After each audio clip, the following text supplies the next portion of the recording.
आप सिर्फ मराठाओं की बात करते हैं, मुसलमानों की बात क्यों नहीं करेंगे?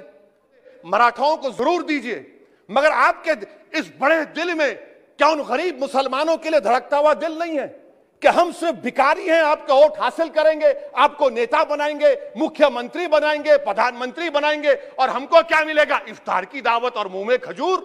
सुप्रीम कोर्ट ने कह दिया कि मराठाओं के बारे में सोशली एजुकेशनल बैकवर्डनेस नहीं दिख रहा है। नरेंद्र मोदी की सरकार क्यों डर रही है? 50% को क्रॉस करिए ना। जब प्यार किया तो डरना क्या, तोड़ जाइए 50% को। जो 50% है उनको 27%, जो 20% है उनको 50%। तो आपकी मोहब्बत ओबीसी से नहीं है, आपकी मोहब्बत उनके वोट से है। आप मजलूम के साथ नहीं हैं, आप कमजोर के साथ नहीं हैं, आप बेरोजगार के साथ नहीं है। हां, एक हकीकत है, आप ताकतवर के साथ थे और ताकतवर के साथ रहेंगे।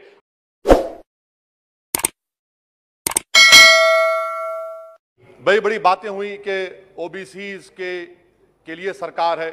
मैं इसको डिस्पेल करता हूं, एक्सपोज करता हूं। यह सरकार ओबीसीज के लिए नहीं है। क्यों नहीं है?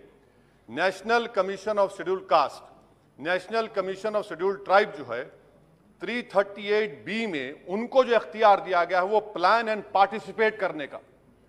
आप ओबीसी में एनसीबीसी कहने के खाली एडवाइस करना, यहां पर प्लान और पार्टिसिपेट है ही नहीं। तो ये आपका एक्सपोज करता है आपकी हिपोक्रेसी को और आपकी मुनाफिकत को। दूसरी बात यह है कि रोहिणी कमीशन ने कहा कि 10% ओबीसी 50% रिजर्वेशन को हासिल कर रहे हैं और 20% जाते हैं, इनको कुछ नहीं मिल रहा है। तो सब कैटेगराइजेशन क्यों नहीं कर रहे आप? अगर आप ओबीसी के लिए हैं तो मखसूस कास्ट के लिए आप हैं, आप तमाम ओबीसी के लिए नहीं है। ये आप ही का रोहिणी कमीशन ने आया है। तो सब कैटेगराइजेशन आप करेंगे नहीं करेंगे? तीसरी बात यह है कि सर ये कैसा बात है कि अगर रियासत तेलंगाना में जो मुसलमानों की बैकवर्ड कास्ट है उनको रिजर्वेशन मिलता है मगर सेंट्रल लिस्ट में उसका जिक्र नहीं होता, तो एक ऐसा कानूनी मैकेनिज्म बनाने की जरूरत है कि अगर किसी स्टेट और रियासत में वो ये तय करती है कि ये हमारे स्टेट की ओबीसी है तो सेंट्रल लिस्ट में उसका रिफ्लेक्ट होना चाहिए। मिसाल के तौर पर बिहार में सुरजापुरी जात का जिक्र ही नहीं है सेंट्रल लिस्ट में, तो इसका हुकूमत करेगी नहीं करेगी? चौथी बात यह है कि आप क्यों डर रहे हैं? नरेंद्र मोदी की सरकार क्यों डर रही है? 50% को क्रॉस करिए ना। जब प्यार किया तो डरना क्या, तोड़ जाइए 50% को। क्यों 50% को डर रहे हैं आप? जो 50% है उनको 27%, जो 20% है उनको 50%। तो आपकी मोहब्बत ओबीसी से नहीं है, आपकी मोहब्बत उनके वोट से है और आपका दिल उन 20% के लिए धड़कता है जिसके लिए आपने 50% तहफ़्फ़ुज़ रिजर्वेशन दी है। यह आपकी हकीकत है। पांचवी बात यह है स्पीकर साहब कि हम हुकूमत से मुतालबा कर रहे हैं कि प्रोएक्टिवली नरेंद्र मोदी की सरकार 50% सीलिंग को तोड़िए, निकलिए। आप क्यों नहीं करना चाहते? करने की जरूरत है, डेटा है, एम्पिरिकल एविडेंस है बैकवर्डनेस का। वो 50%, 27% कैसा दे रहे हैं, गलत है। छठी बात यह है कि सर ये एक सुनहरा मौका है कि आप इस तरह का कानून बनाइए, 50% लिमिट को क्रॉस करिए और ओबीसी समाज से सही मानों में इंसाफ करिए। सर एक और बात, आज ही के दिन 1950 10 अगस्त को प्रेसिडेंशियल ऑर्डर हमने निकाला था, बड़ा तारीखी दिन था जिसमें हमने शेड्यूल्ड कास्ट को रिजर्वेशन दिया।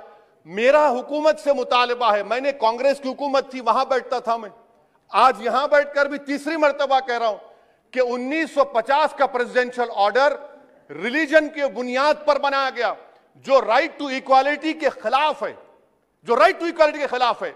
एक सुनहरा मौका आपके पास आया है कि उसको रिलीजन न्यूट्रल करिए। जब शेड्यूल्ड कास्ट में हिंदू, बौद्ध और सिख आ सकते हैं तो दलित मुसलमान, दलित क्रिश्चियन क्यों नहीं आ सकते? सच्चर कमेटी गवर्नमेंट की कमेटी, उसमें जिक्र लिखा है। आप वो नहीं करना चाहते, आप नहीं करेंगे तो देख रहे उत्तर प्रदेश का अंसारी देख रहा है, उत्तर महाराष्ट्र के वो पसमानदा मुसलमान देख रहे हैं कि क्या तमाशा आप लोग करते हैं। यहां वहां चले आते हैं, वहां के यहां आते हैं और हम लोग बीच में फंसे हुए रहते हैं। सर छठी बात यह है, सातवीं बात यह है कि मैं हुकूमत से इस बात का मुतालबा कर रहा हूं कि 1950 प्रेसिडेंशियल ऑर्डर को रिलीजन न्यूट्रल किया जाए। अच्छा, ओबीसी की आपकी सरकार है, 89 सेक्रेटरीज हैं, कितने ओबीसी है बताइए? 89 सेक्रेटरीज में 5 अगस्त 2009 को एक भी ओबीसी सेक्रेटरी नहीं था। एक शेड्यूल कास्ट और 3 एसटी थे। मुबारक हो आपको, आपकी मोहब्बत ये है, डेटा कह रहा है, मैं नहीं कह रहा हूं, आप मुझे झूठ साबित कर दीजिए। अच्छा, सेंट्रल यूनिवर्सिटी में सर, सेंट्रल यूनिवर्सिटी में 51.6% ओबीसी के पोस्ट वैकेंट हैं। इसीलिए मैंने कहा कि आपको उनके वोट से मोहब्बत है, उनको जमीन से आसमान पर उठाने से आपको कोई मोहब्बत नहीं है। यह हकीकत है सर। और सर, ये यहां पर बैठकर मैंने हमारे कांग्रेस के लीडर की तकरीर को सुना, शिवसेना वाले कह रहे हैं, एनसीपी वाले कह रहे हैं मराठा मराठा। भाई साहब, महमूदुर रहमान कमेटी की रिपोर्ट ने कहा था महाराष्ट्र में कि मुसलमान सोशली एजुकेशनल बैकवर्ड है, जो बॉम्बे की हाईकोर्ट ने उसको अपहेल्ड किया, और आप सिर्फ मराठाओं की बात करते हैं, मुसलमानों की बात क्यों नहीं करेंगे? वो 50 कास्ट जो मुसलमानों की बैकवर्ड है महाराष्ट्र में, वो देख रही है आपके इस तमाशे को और आपको एक्सपोज करके रहेगी। आप उनकी बात ही नहीं करते। मराठाओं को जरूर दीजिए, मगर आपके इस बड़े दिल में क्या उन गरीब मुसलमानों के लिए धड़कता हुआ दिल नहीं है कि हम सिर्फ भिखारी हैं, आपका वोट हासिल करेंगे, आपको नेता बनाएंगे, मुख्यमंत्री बनाएंगे, प्रधानमंत्री बनाएंगे, और हमको क्या मिलेगा? इफ्तार की दावत और मुंह में खजूर, रिजर्वेशन नहीं मिलेगा हमको। ये कौन सा इंसाफ है सर? इसीलिए ये इनकी मुनाफिकत है, इसीलिए हम हुकूमत से मुतालबा करते। अच्छा, हैरत की बात यह कि सुप्रीम कोर्ट के जिस फैसले को ओवरकम करने के लिए यहां पर यह बिल लाया गया, सुप्रीम कोर्ट ने कह दिया कि मराठाओं के बारे में सोशली एजुकेशनल बैकवर्डनेस नहीं दिख रहा है। आप कैसे दिखाएंगे बताइए? ये महाराष्ट्र के 50 मुसलमान बरादरियां देख रही हैं। इसीलिए हम हुकूमत से कहना चाहते हैं कि, और मोदी सरकार से, कि आप ओबीसीज के अपलिफ्टमेंट के लिए नहीं हैं, आप मजलूम के साथ नहीं हैं, आप कमजोर के साथ नहीं हैं, आप बेरोजगार के साथ नहीं है। हां, एक हकीकत है, आप ताकतवर के साथ थे और ताकतवर के साथ रहेंगे। आपको वोट की जरूरत है, ओबीसीज और वो जो मुसलमान बरादरियां नीचे, उनको उठाने की जरूरत नहीं है।